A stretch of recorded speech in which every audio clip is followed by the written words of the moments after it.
There's been some major jockeying for position among Republican presidential candidates. Trump is still dominant in the party, but Ron DeSantis is laying in wait.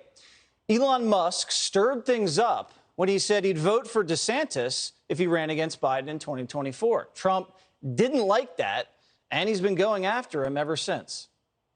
Elon is not going to buy Twitter. Where did you hear that before? From me. From a fake account. She says fake. A lot of them. Nah, he's got himself a mess. You know, he said the other day, oh, I've never voted for a Republican. I said, I didn't know that. He told me he voted for me. So he's another bullshit artist. Elon explained later, I don't hate the man, but it's time for Trump to hang up his hat and sail into the sunset. Dems should also call off the attack. Don't make it so that Trump's only way to survive is to regain the presidency. He also said Trump was, quote, too much drama. Do we really want a bull in a China shop situation every single day?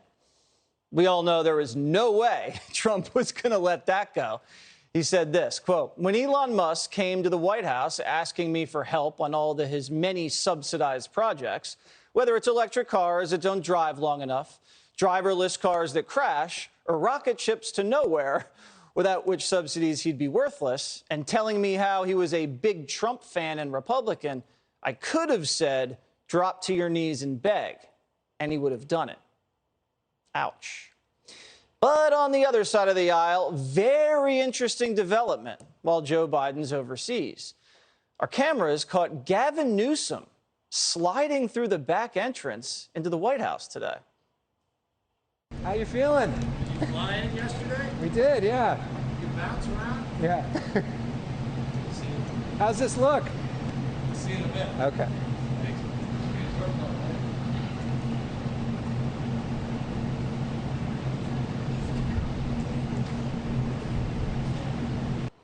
What's going on here? Who was he going to meet? Was he going to talk to Jill about tacos? Was he going to talk to Kamala?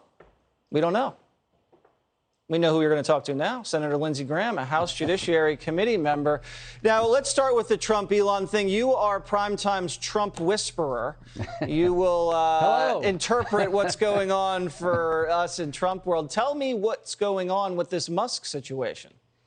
Well, I think Elon Musk, basically declared Trump dead politically. And, I like Elon fine, but let me just say this. DeSantis has been a great governor, but this is Trump's party. And Elon Musk will not pick the nominee for the Republican Party in 2024. Republicans will do that, and I like Trump's chances. In South Carolina, Trump would win going away if he ran again. So you don't see any threat from DeSantis if Trump seeks the nomination, it's his, he owns it, it's done?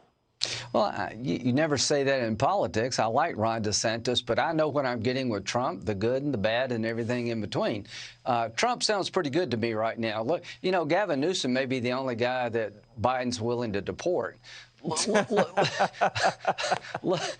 what's going on at the border. Biden's in the Mideast. Compare Biden to Trump when it comes to the Mideast.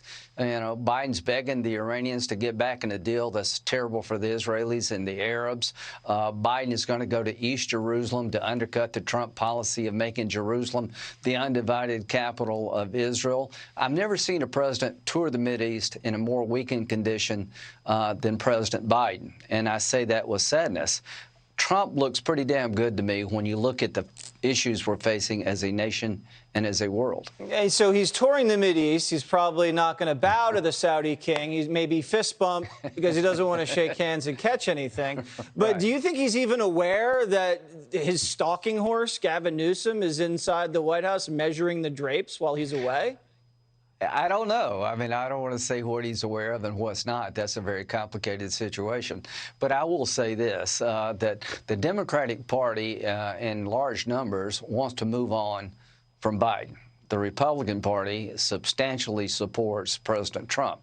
So everybody talks about the Trump effect on 2022. If you're a Democrat and somebody said to you running in 2022, Biden is here to help you, you'd jump out the window.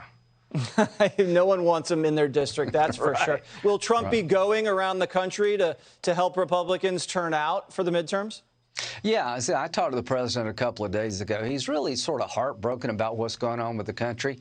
He's very much invested in making sure we win the House and the Senate in 2022. And all I can say to the president, and he watches your show pretty routinely, if you'll talk about what you did as president and compare it to what Biden is doing now, I think people are going to appreciate you now more than ever. And Ron DeSantis is a great guy, been a great governor, but it was Donald Trump who destroyed ISIS, who killed Soleimani, who secured the border. Nobody else. And he did it once. He can do it again. So I think he'd be very actively involved in the 2022 cycle. And I think that'd be a benefit to Republicans. All right, Lindsey Graham, the Trump whisperer. Thanks for coming on Primetime. Thank you. All right.